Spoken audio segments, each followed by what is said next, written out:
The bracket is out. The grievances are flowing. The quitters are quitting. It's college football playoff time. Welcome into SEC Football Unfiltered, our podcast from the USA Today Network. I'm Blake Toppmeyer alongside John Adams.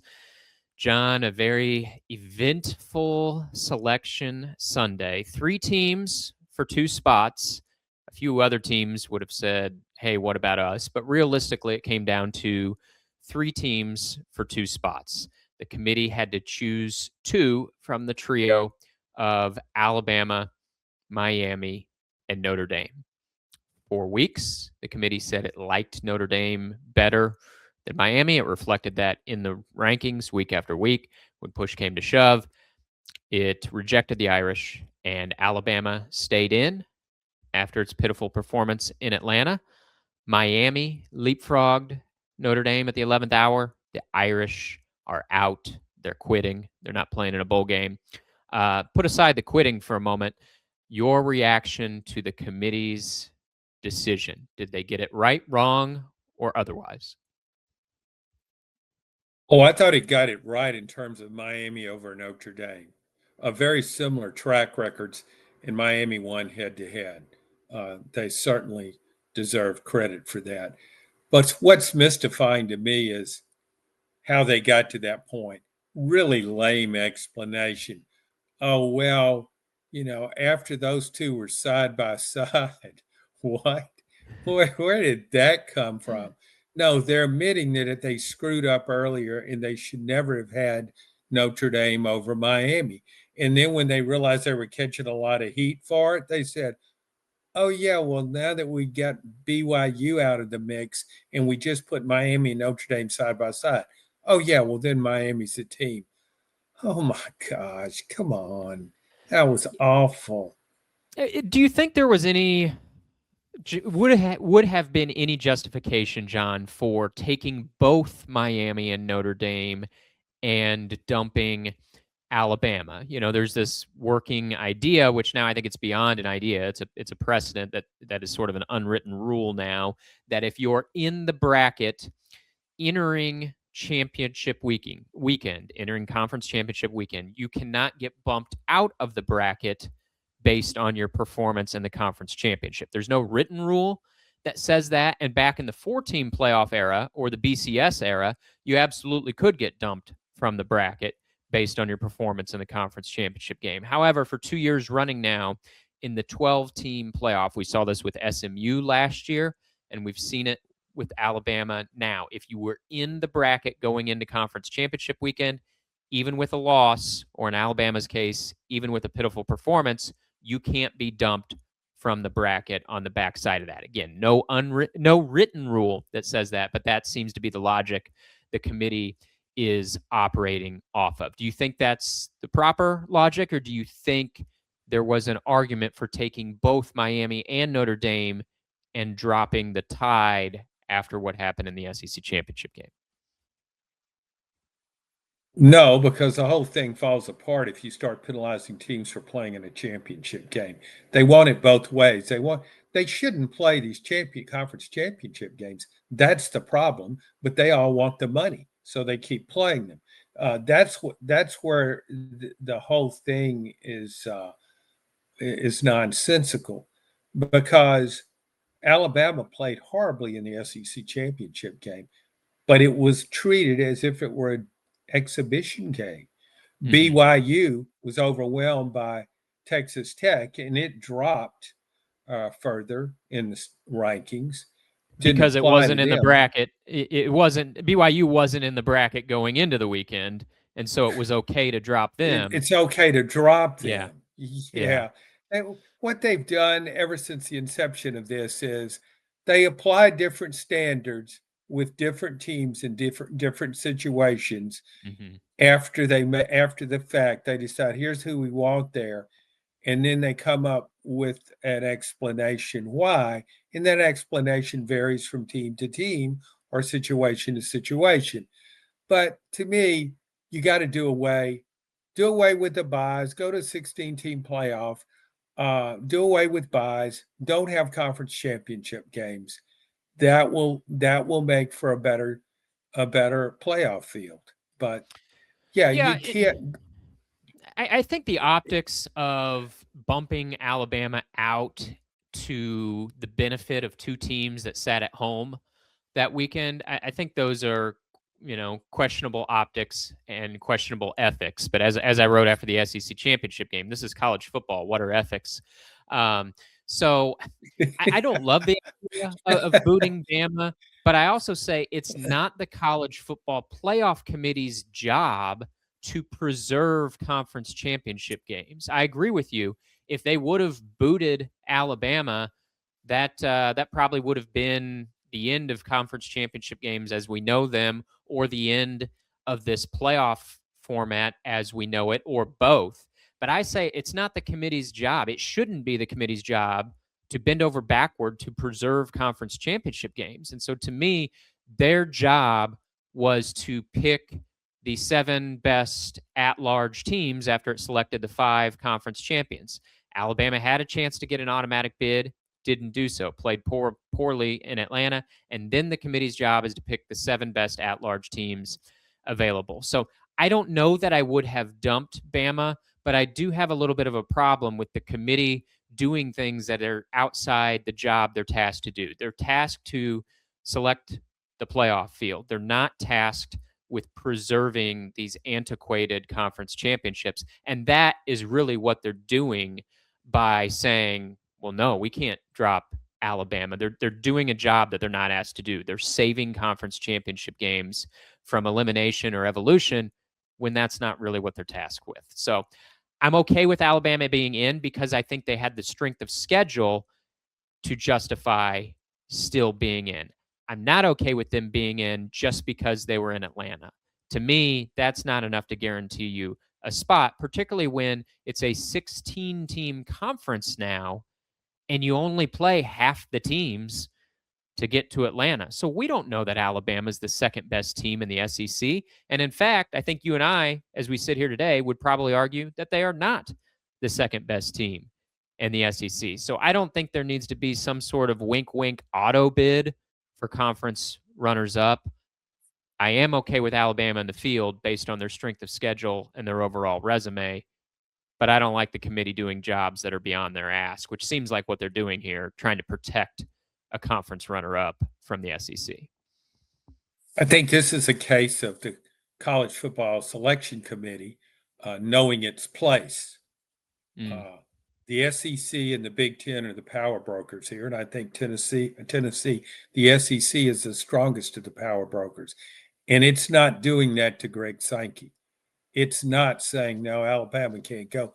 And remember, Alabama it had a shot at the playoff last year, 9-3. It was counted out. That was a different scenario, but some people thought Alabama should be in. That was a debatable thing with South Carolina, Ole Miss, and Alabama with 3 losses last year, and now Texas this year. But no, you can't. That's where it all falls apart. But we know it's not all conferences aren't treated equal. We know that the SEC is the big conference here. And you are not going to exclude a team that plays in the SEC championship game. You just aren't. Because if you do that, then Alabama says, well, why did we even play in that game? We just should have said, no, we'll stay at home. Somebody else can go. Send Ole Miss, send Texas A&M. We don't want to play in this game.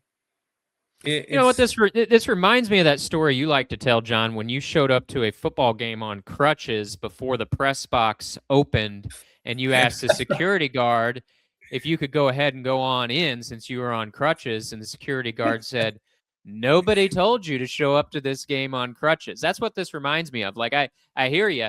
Alabama and the SEC would complain if they didn't get in because, hey, they were in the conference championship game. Why should they be punished? And playoff committee could say, no one told you you had to conduct a conference championship game.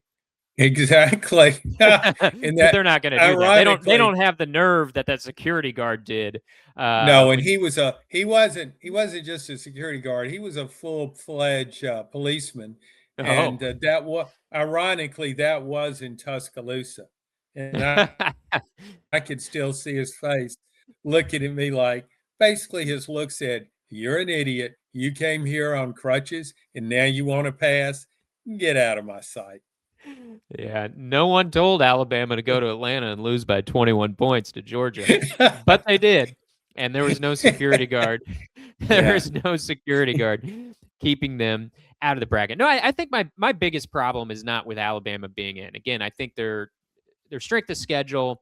They have a shaky resume based on the way they've played the last few weeks. They haven't looked like a playoff team the last several times out. If you throw aside the FCS game and that loss to Oklahoma, in the white knuckle win against Auburn, which only the committee was impressed by. The rest of us that had eyes saw some reasons for concern in that game, and then this beatdown in Atlanta. Alabama hasn't looked like a playoff team, but in the totality of its resume, I think it had a case. My biggest issue is much like yours, that for a month they pretended like they valued Notre Dame more than Miami. You go back to the initial rankings, John, on November 4th, when the first rankings came out, Notre Dame and Miami had identical records at the time.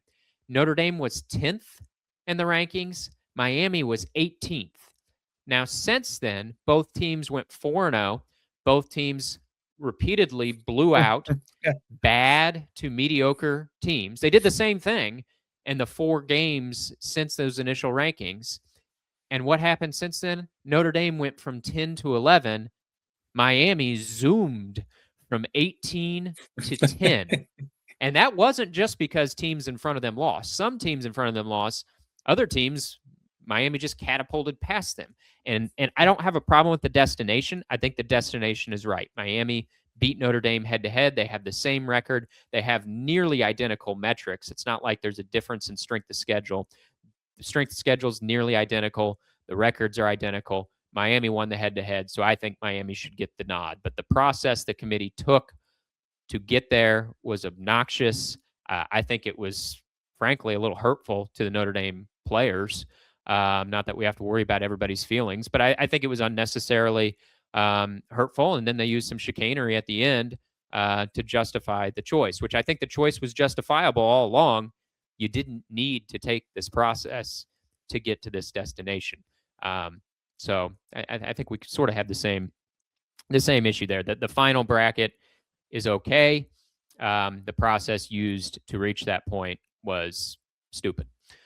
What tweaks would you make, John, long term? Are you okay with retaining this format? It sounds like maybe you're not. Neither one of us like the process they used to get to this point. But if you could change the format, would you, and what would you change it to? Well, based on what we've just been talking about, first thing I would do is eliminate these reveals. If you want to have your top, you want it because they want it both ways. It reminds us this is a television event. Well, let's take TV out of it. You select the teams on selection Sunday. You don't do this thing because to me, what bothered me about it from that perspective, and I agree, that Miami deserved to be there based on its win over Notre Dame. But you misled the Notre Dame players. You led them to believe that you've done enough, and the Miami coach, you've done enough. You belong. No, not anymore, because now we've got the teams side by side. Oh, yeah, because now BYU lost. It's like, what's that got to do with the price of tea in South yeah, Bend? Yeah. Oh, BYU, what? Yeah, come on. It just a bizarre move to justify you correcting a wrong. So yeah, that's one thing you could do. Just have the selection and forget all these Tuesday reveals and giving us rankings. Eliminate that. That's one thing I would do. Now it's become very obvious. I think you have to select, if you're going to have 12 teams, 16 teams, how many, you select the best teams. It doesn't matter conference affiliation. You don't have, I'm not all in on inclusivity. I believe everybody should have an opportunity to access to this playoff system, whether you're Boise State, South Florida, or Tulane. But then you've got the ability to qualify. You're not excluded, but you have to earn your way in, meritocracy. So I think you pick the 12 best teams, regardless of conference affiliation, because Notre Dame staying at home, and I don't feel sorry for Notre Dame for the university. I feel a little sorry for the players, but from the university standpoint, you want it. You're just as greedy. You want it all. You want to have your own. You want to be independent. You want to have your deal with NBC. You don't want to share with anybody else. Okay, well, you're not in a conference, and don't start whining about the ACC didn't really stand up for you, and you've got this loose. Oh my God, that was Yeah, if almost as you want the embarrassing as ACC to well. stand up for you, yeah, join the ACC then. Yeah, It's like they want to be a hello. yeah. They're Yeah, a fake that was SEC. They're ACC school. yeah, that was almost as bad as the side by side. I think we should use that in future podcasts from time to time when we put things side by side, then it all changes. Yeah, Thank you, exactly. BYU. So Uh-huh. that's what I would do. I would just make it you know, and everybody's you earn your way in there. Uh, Nobody talks about Duke, which won its conference championship. No, you're not getting in. Don't be serious. Be serious about this because you've got 5 losses. But it did win a conference. Notre Dame did win a conference championship. Yeah, I So think that I think when I realized we might really maybe not when I realized it, but when I cemented my thought that we might have a problem with this bracket format going forward is when we went into selection Sunday morning and 8-5 Duke, which lost to Illinois by 26 points, which lost to UConn, which also lost to 3 other teams, 5 lost Duke, had a better chance of selection on selection Sunday than 10-2 Vanderbilt. 10-2 Vanderbilt was out on selection Sunday. Nobody believed yeah, that they had a chance. Now, maybe they should have. Maybe you could make an argument for them, but nobody believed that the committee was going to trot out 10-2 Vanderbilt into the bracket on selection Sunday. There was some thought that Duke might get that final bid and not James Madison. And that to me identifies a problem. When 8-5 Duke has a better chance on selection Sunday morning than 10-2 Vanderbilt, Vanderbilt having a much better record, having played a tougher schedule, and it has less of a shot than 8-5 Duke, I think maybe we have a problem with this bracket format. And so I've evolved my thinking. I've come to where you are. I'm ready for 12 best teams. And that pains me just a little bit to say it because normally I like to take a stand for the little guy a little bit. But we've gone too far, and it's watering down the bracket. It's weakening these first round games. I mean, think about it. We could have first round matchups of Texas going to Oregon, Notre Dame playing at Ole Miss. I don't think there should be an Oklahoma-Alabama rematch. I would put Alabama at 10. So you have Alabama going to Texas A&M in another first-round game, and then you have Miami going to Oklahoma. That could be the 4 first-round games. That would be a bonanza. That'd be a great lineup. Instead, we have JMU heading across country to get beat down by Oregon in a primetime special that nobody's going to watch on that Saturday night. And we also have Tulane, which has already lost to Ole Miss by 35 points in September, playing a rematch against Ole Miss in another first-round game. Tulane and JMU, I'm sorry, you shouldn't be in the playoff bracket. Think you had fine seasons, celebrate your conference championship, head to a bowl game, try to win it. Now, 2024, Boise State was a different story.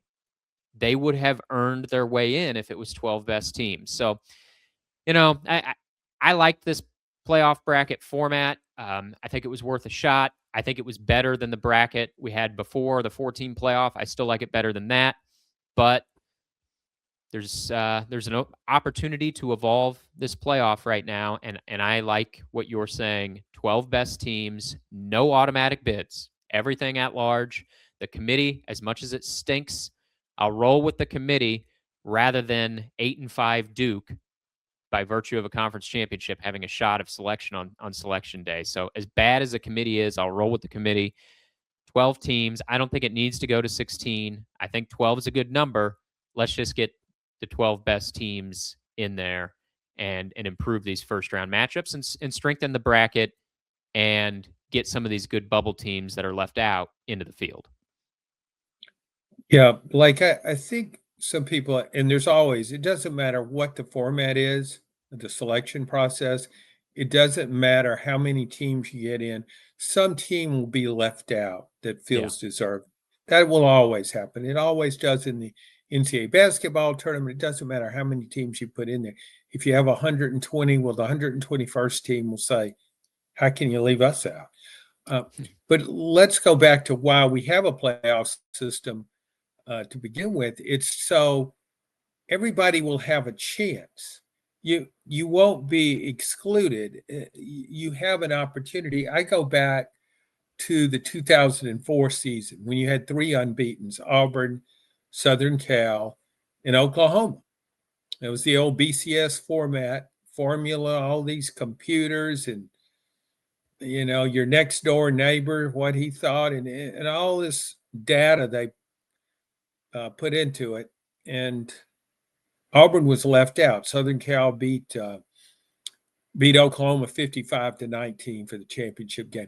But a 12-0 Auburn team that won the SEC championship did not have a chance to be in the playoff. And that's shameful. Now you have a chance. I mean, Notre Dame, you shouldn't have lost to Texas A&M, and you shouldn't have lost to Miami. If you'd have just lost to one of them, you would be in. All these teams that complain about, well, we didn't have it. No, you weren't excluded from the process. You had a chance on the field to play your way to a national championship. Mm-hmm. And you didn't do everything you needed to do. You put it in somebody else's hands. So that's why we have a playoff system. It's never going to be fair to everybody, but it will certainly be more fair or fairer if you go what we're talking about and just pick the best teams. Yeah, and I think I would boot the Athletic. One other change I'd make, John, I'd keep the committee, but I'd change the type of person that is on this committee. What business does an athletic director have in being on a selection committee? ADs are not inherently experts at evaluating college football teams. They're experts at glad handing, fundraising, bureaucracy, wasting money. That's the expertise. If I needed to hire someone and the job description was you must waste money in the most egregious ways possible, I'd say I know exactly who to hire. I'd turn to one of the 70 Power 4 ADs out there. Maybe if I couldn't get my top choice, I'd creep down into the group of 5 ranks. There's your candidate pool. That's not what we're asking these people to do. We're not asking them to flush money. They're uniquely qualified and uniquely skilled at doing this. But I've seen no expertise emerge from ADs at evaluating football teams. And also, I think there is the potential, and everybody thinks, there's the potential for bias when you have ADs in the room.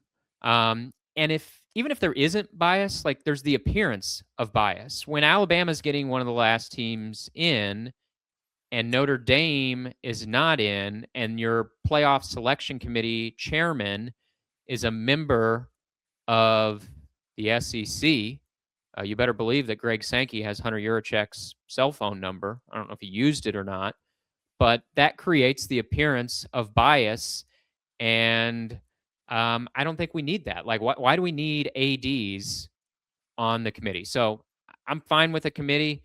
I don't think AD should be on it. And also, like, getting beyond what qualifies them to rank college football teams, a lot of these ADs have some other big things on their plate in addition to wasting money. Like Hunter Yurichek was hiring a football coach while serving as chairman of the college football playoff committee. In fairness to Hunter Yurichek, I think that is not right to put him in that position. He shouldn't be juggling a coaching search and choosing playoff teams at the same time. Get the ADs off the committee. I don't know what the right type of individual is. I'd rather have some guy in a pub on the committee, though, I think, than an athletic director.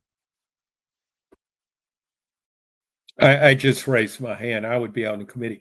I think one of my best attributes is the ability to. What, you thought something was wrong when I raised my hand? No, I Maybe was you're saying having a I medical can do emergency. this. Well, you totally ignored it.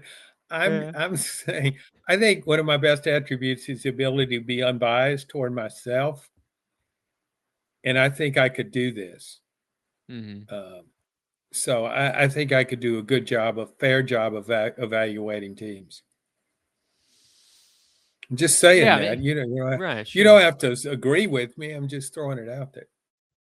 No, I think I'd rather have you on that committee than an athletic director, John, because neither one of you played football. So, let's Well, stop with this that's not a compliment.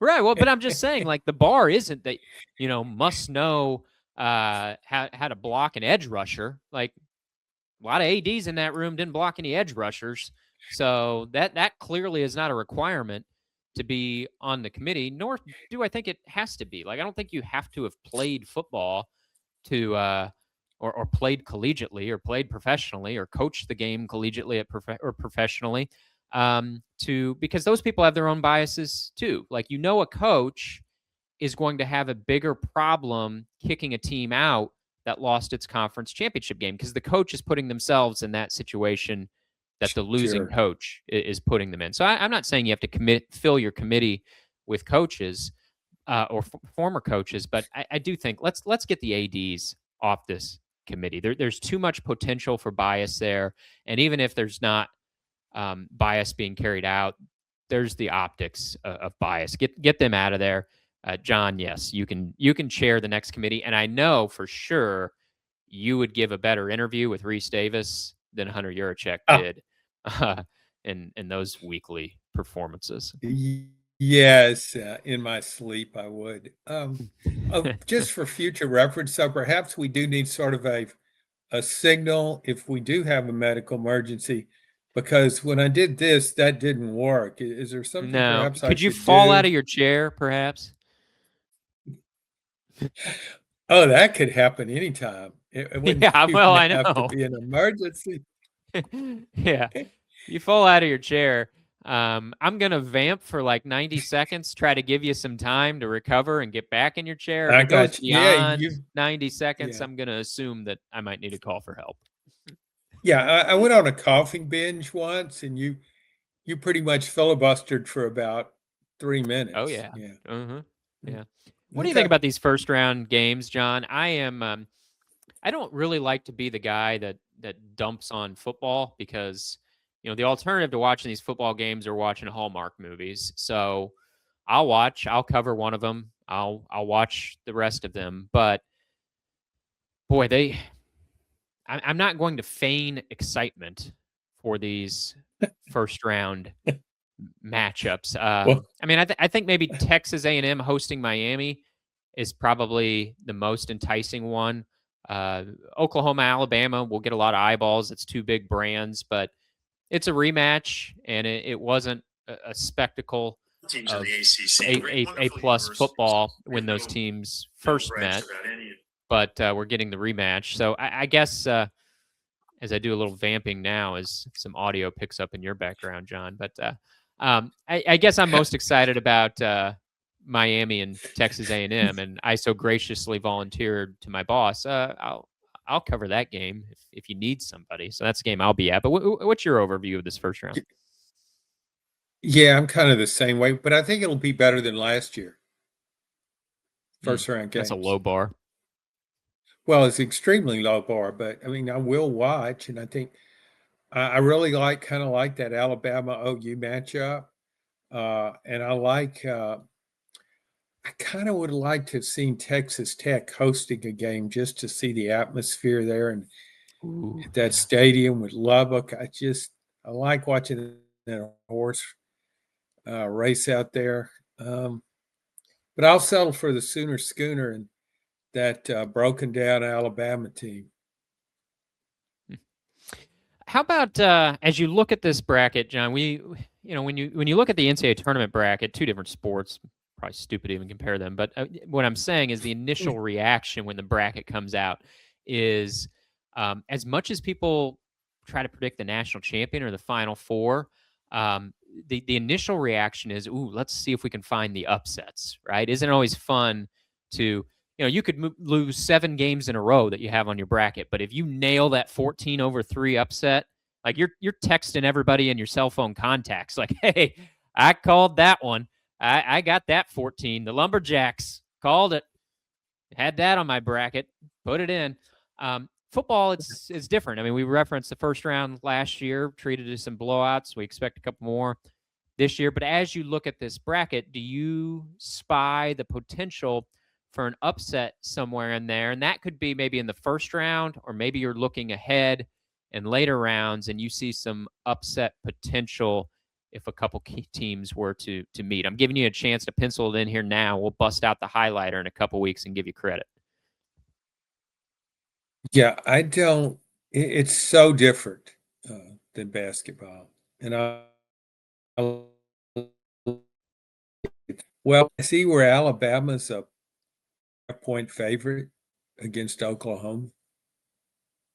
Is that the line Say you're that again, John. looking They're a at? what? How many point favorite? I see, 1.5 favorite. Alabama's a 1 point, Yeah, yeah. point and a half favorite over Oklahoma. Right.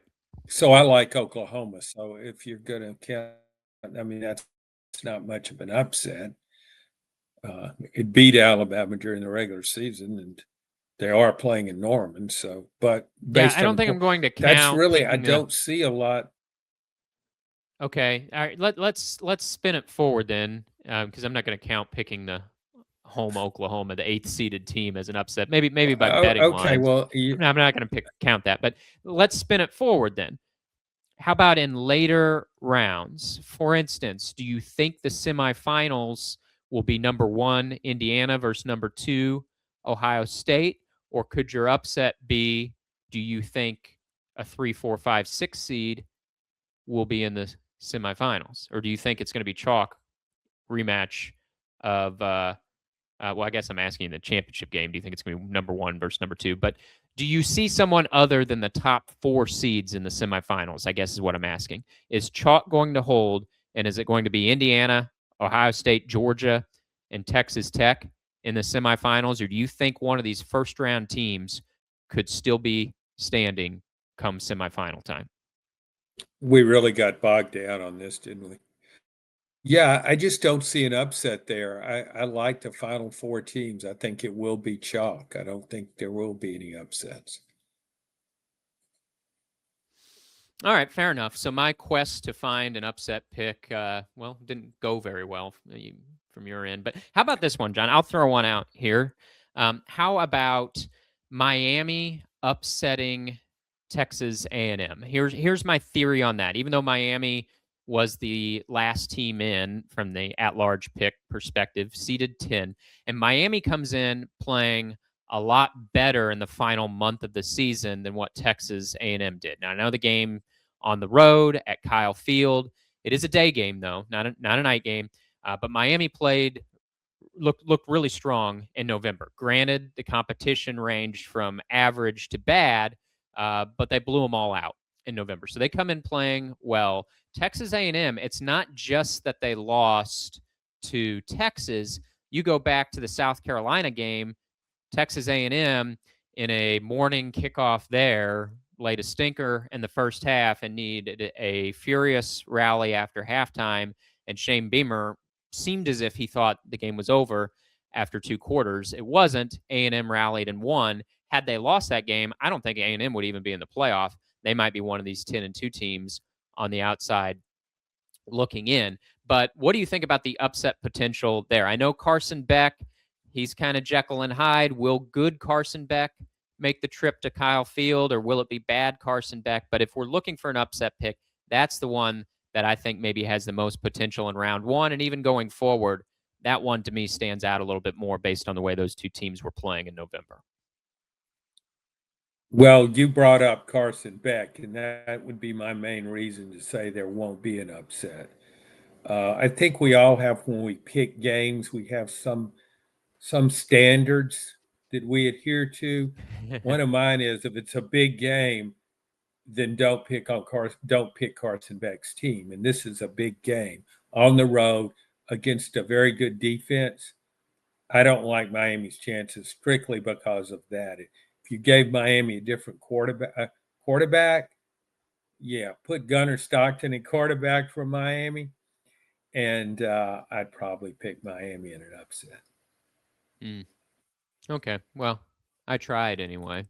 Okay, well, you can. I mean, do you want to pick an upset? You go ahead. It's your show. Come on, you can. Well, I pick just one. did. I picked Miami, and you shot it down. Well, I know, but you can pick it. You may be right. Yeah, well, I did. I'm picking it. I picked it. I asked you what you thought. Good You luck. didn't like it. Luck with Carson. Yeah. I know. Okay. All right. How about a national championship pick then, John? Ohio State lost Big Ten title game. Everybody's aboard the Indiana bandwagon at this point. Gus Johnson driving the bandwagon. It's my attempt at a Gus Johnson. Got to draw out every word. He's driving that Indiana bandwagon. John, are you aboard that bandwagon? You picking somebody else for your national champion? Buckeyes getting off the mat? Are you all in on Georgia after SEC championship performance? Texas Tech, I know you like Big Oil University and the Red Raiders. Who is your national champion pick? I watched that Indiana-Ohio State game Saturday, and I just thought Indiana was a better team, and I think it's the best team in college football. So if there's a possible rematch in the championship game, I guess there wouldn't be, but I still like Indiana to win the whole thing. I know it hasn't been in this kind of situation before, but I think it's the best team. Yeah, I think it's very possible. I think we're possibly in danger of overreacting to Ohio State's last performance before the playoff. I go back to last year. They looked pretty bleak in that loss to Michigan, and then they came out playing better than they ever had before in the playoff. The Buckeyes' last two national championship teams, the one last year under Ryan Day and then the one under the Urban Meyer, they weren't undefeated teams. They lost a game somewhere along the way. Last year's team lost a couple games. So I don't. Maybe I'm just too far down the Buckeye well there, but they made some blunders in that game. I agree with you. Indiana deserved to win. They outplayed them, but Ohio State was right there. They make that short chip shot field goal.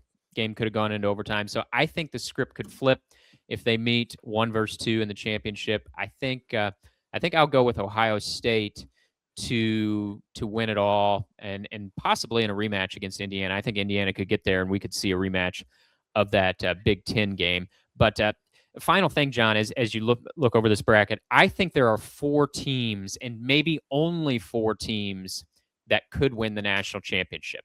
I agree with you on Indiana, certainly a top contender. I think Ohio State could win it all. I think Georgia, the way they're playing right now, the way they looked against Alabama in Atlanta, I think Georgia could win a national championship. And I think Texas Tech, with that menacing, ferocious defense, that defense looks like an old Kirby Smart unit from when he was coordinating Nick Saban's defense or when he won national championships with Georgia. I think any of the top 4 seeds that get a bye into the quarterfinals would not be shocked if any of them won the national championship. Texas Tech's the one not being talked about much because they got a Big 12 jersey patch and not an SEC or Big 10 patch. But I think if you remove the patch and just watch the team, I think they look like a Super 2 conference team. So I think those 4 and maybe only those 4 could win it all. I don't, unlike last year where Ohio State was lurking on the 8 seed line, I don't see someone like that in this bracket. How about you? How many teams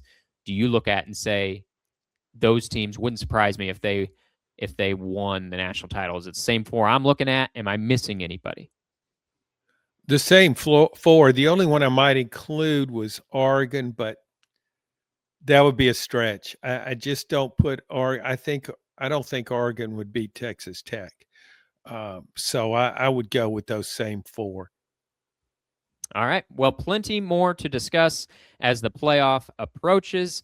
In the meantime, get your voices heard. If you think John should be the new CFP chairman, let the folks there in Grapevine, Texas know. Hunter out, John Adams in. I support it. Let your voice be heard as well. Thanks for listening to this edition of SEC Football Unfiltered.